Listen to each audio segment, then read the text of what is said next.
Hello everyone, कैसे हैं आप सब। आई होप आप सभी बहुत अच्छे होंगे। मेरे चैनल जीएस बाई चित्रलेखा में आप सभी का स्वागत है।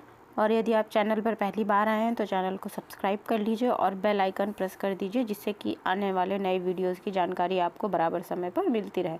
आज हम लोग वीडियो री एग्ज़ाम के लिए कंप्यूटर के बारे में पढ़ने वाले हैं। जो टॉपिक कंप्यूटर से आते हैं उसके बारे में हम पढ़ेंगे।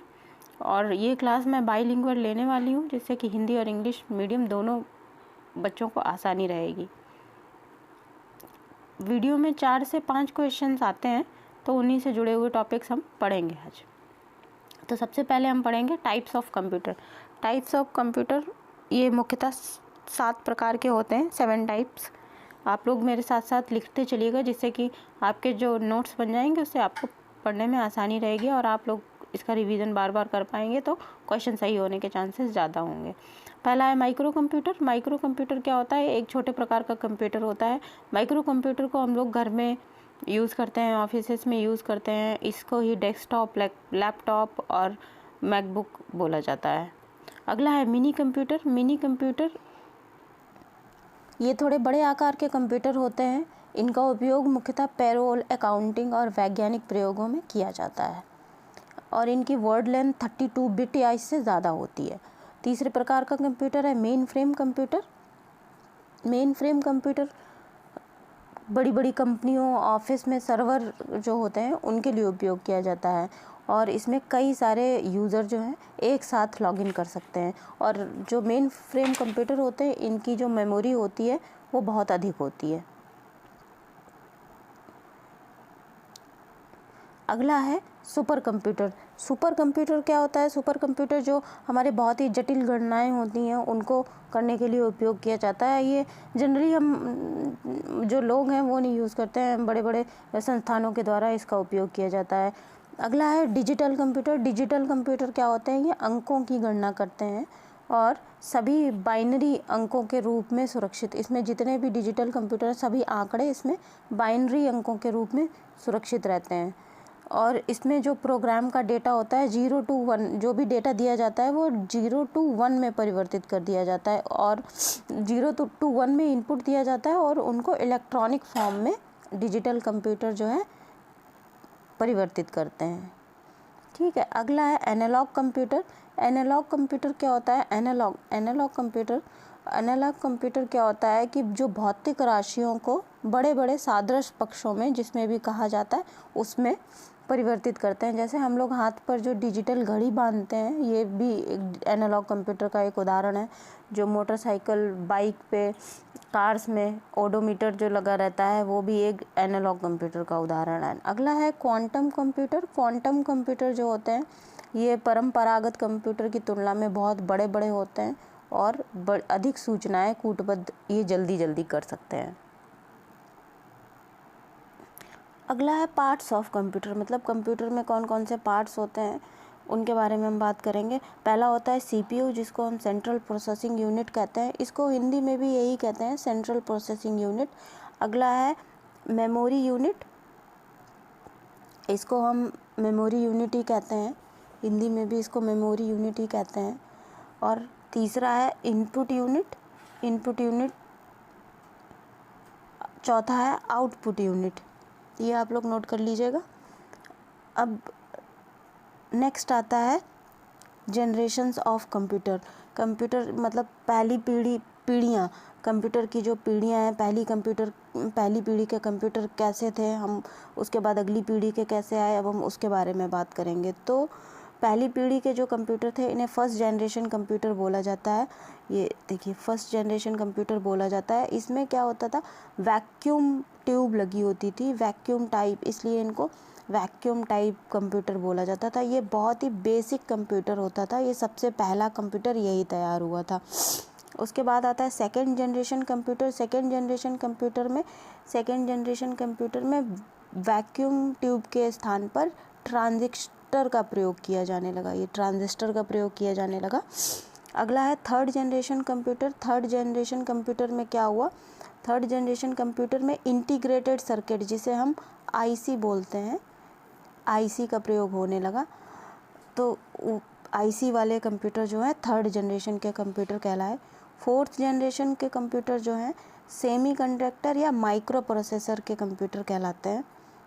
जो अभी हम लोग माइक्रो प्रोसेसर वाले कंप्यूटर यूज़ होते थे, माइक्रो प्रोसेसर को बोला जाता था, जो इंटेल के पेंटियम और ये सारे होते थे, इनको ही माइक्रो प्रोसेसर कहते हैं। फिफ्थ जनरेशन के जो कंप्यूटर हैं इसमें मल्टी मीडिया, ऑप्टिकल डिस्क इत्यादि प्रयोग होते हैं। तो ये जो टॉपिक है कंप्यूटर की पीढ़ियाँ, इसमें से क्वेश्चन इस प्रकार से पूछा जाता है कि प्रथम प्रकार की पीढ़ी या फर्स्ट जनरेशन कंप्यूटर में किस का प्रयोग होता था। ऑप्शन में दिया रहेगा vacuum tube, transistor, IC, semiconductor या माइक्रो प्रोसेसर। तो इसका ऑप्शन ए करेक्ट हो जाएगा, क्योंकि इसमें वैक्यूम ट्यूब का प्रयोग होता था, इसलिए ऑप्शन ए इसका करेक्ट हो जाएगा।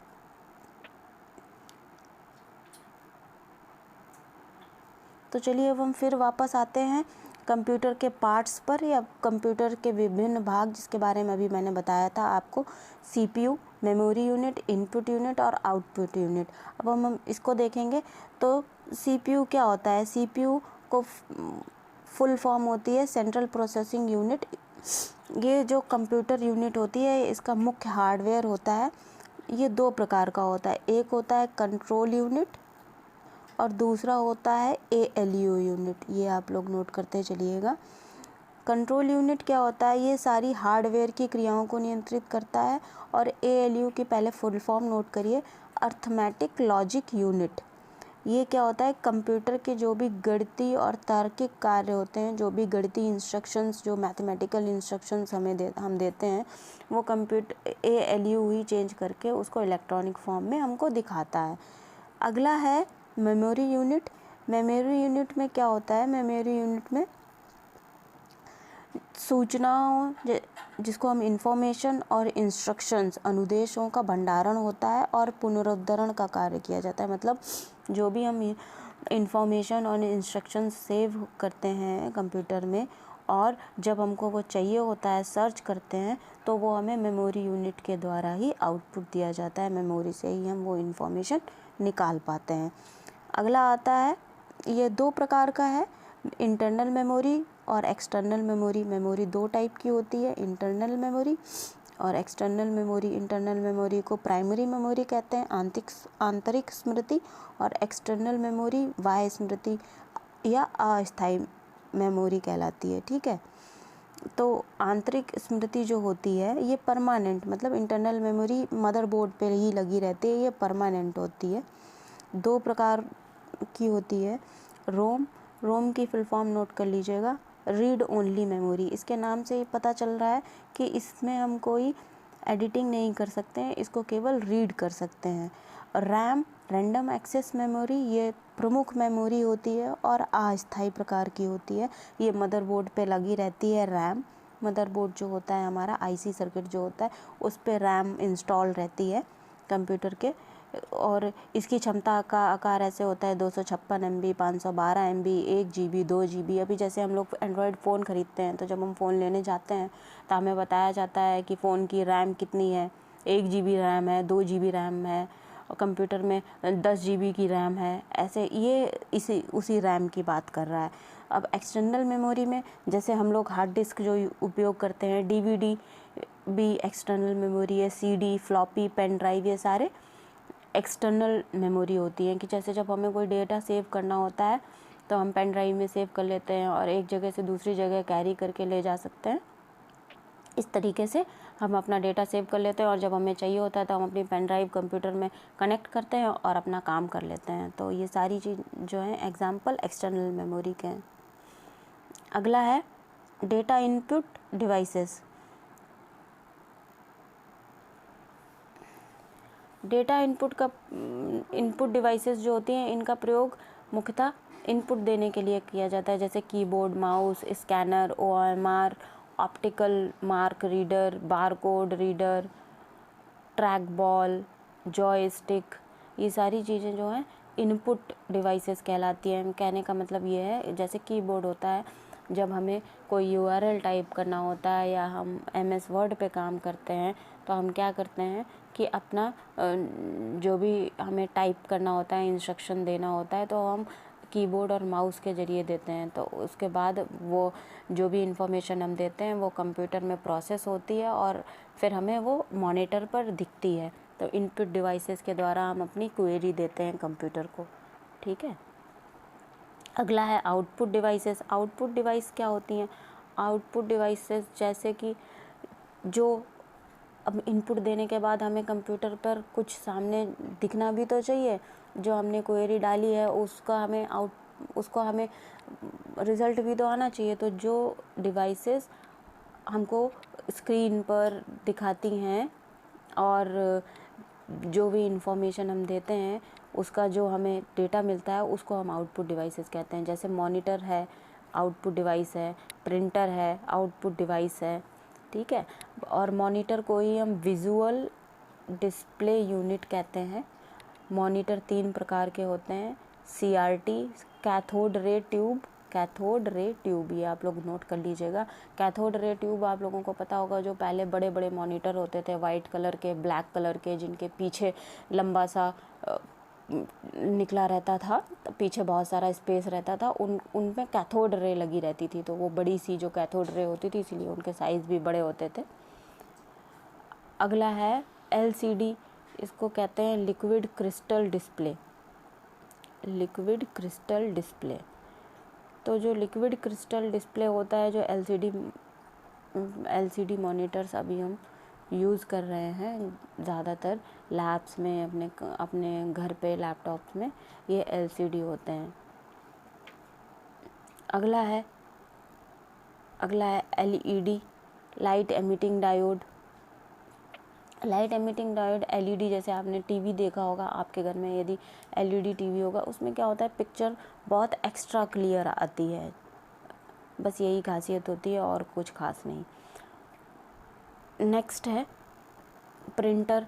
प्रिंटर भी एक आउटपुट डिवाइस है। प्रिंटर का वर्गीकरण हम लोग देख सकते हैं। प्रिंटर का वर्गीकरण क्षमता के अनुसार हम करते हैं। क्षमता के अनुसार प्रिंटर इसमें कैरेक्टर प्रिंटर पहला होता है। ये देखिए कैरेक्टर प्रिंटर है। इसी का ही एक प्रकार है, कैरेक्टर प्रिंटर के अंतर्गत आता है लाइन प्रिंटर। ये लाइंस में, सीधी सीधी लाइंस में प्रिंट करता है। उसके बाद आता है, अगला है पेज प्रिंटर। पेज मतलब वो पेजेस निकालेगा, हम 1 पेज 2 पेज ऐसे करके सारे पूरा पेजेस में आता है। ठीक है। प्रिंट करने के तरीके के अनुसार हम देखते हैं कितने प्रकार के प्रिंटर होते हैं। प्रिंट करने के तरीके के अनुसार 2 प्रकार के प्रिंटर होते हैं। 2 प्रकार के प्रिंटर होते हैं, ये देखिएगा। पहला होता है इम्पैक्ट प्रिंटर। इम्पैक्ट प्रिंटर में क्या डॉट मैट्रिक्स होता है, और दूसरा होता है Daisy wheel printer. Dot matrix में क्या होता है, ये वाला जो प्रिंटर होता है, ये dot dot dot dot dot dot, इसमें बहुत सारे डॉट्स बने होते हैं, जैसे टाइपराइटर में होता है उसी प्रकार से डॉट्स बने होते हैं। तो वो उन डॉट्स के द्वारा प्रिंटिंग का काम करता है। डेजी व्हील भी ऐसा ही डॉट मैट्रिक्स के जैसा ही होता है, लेकिन आजकल जो चलन में है, ज़्यादातर जो यूज़ होते हैं वो नॉन इम्पैक्ट प्रिंटर हैं। ये वाले प्रिंटर यूज़ करते हैं। ये जो हैं प्रिंटर, ये 2 प्रकार के होते हैं। ये होते हैं थर्मल प्रिंटर, इंकजेट प्रिंटर और लेज़र प्रिंटर। माफ़ करिएगा, 3 प्रकार के होते हैं, थर्मल प्रिंटर, इंकजेट प्रिंटर और लेज़र प्रिंटर। थर्ड वाला यहाँ पे आया नहीं है, कट गया है, आप लोग नोट कर लीजिएगा। ये होता है लेज़र, मैं लिख दे रही हूँ, लेज़र प्रिंटर। ठीक है, ये आप लोग नोट कर लीजिएगा। अगला आता है प्लास्टर। ये जो प्लास्टर है, ये उसी का ही आउटपुट डिवाइस ही है। ये एक आउटपुट डिवाइस है, आप लोग इसको नोट कर लीजिएगा। ये आप लोग एक यहाँ पे करेक्शन कर लीजिएगा, ये प्लास्टर नहीं है, ये प्लॉटर है। मैं इसको लिखे दे रही हूँ, प्लॉटर, इसको प्लॉटर बोलते हैं। प्लॉटर जो है, इसका उपयोग क्या होता है, बड़े कागज़ पर उच्च गुणवत्ता वाले रेखा चित्र व ग्राफ प्राप्त करने के लिए किया जाता है। जैसे कि ये बड़े बड़े जो फ्लैक्स मशीन होती हैं, बड़े बड़े जो प्रिंट आउट निकाले जाते हैं, मैप्स निकाले जाते हैं, इसका प्रयोग उसके लिए किया जाता है प्लॉटर का। नेक्स्ट है स्पीकर। ये भी एक आउटपुट डिवाइस है। स्पीकर का प्रयोग क्या किया जाता है? इसका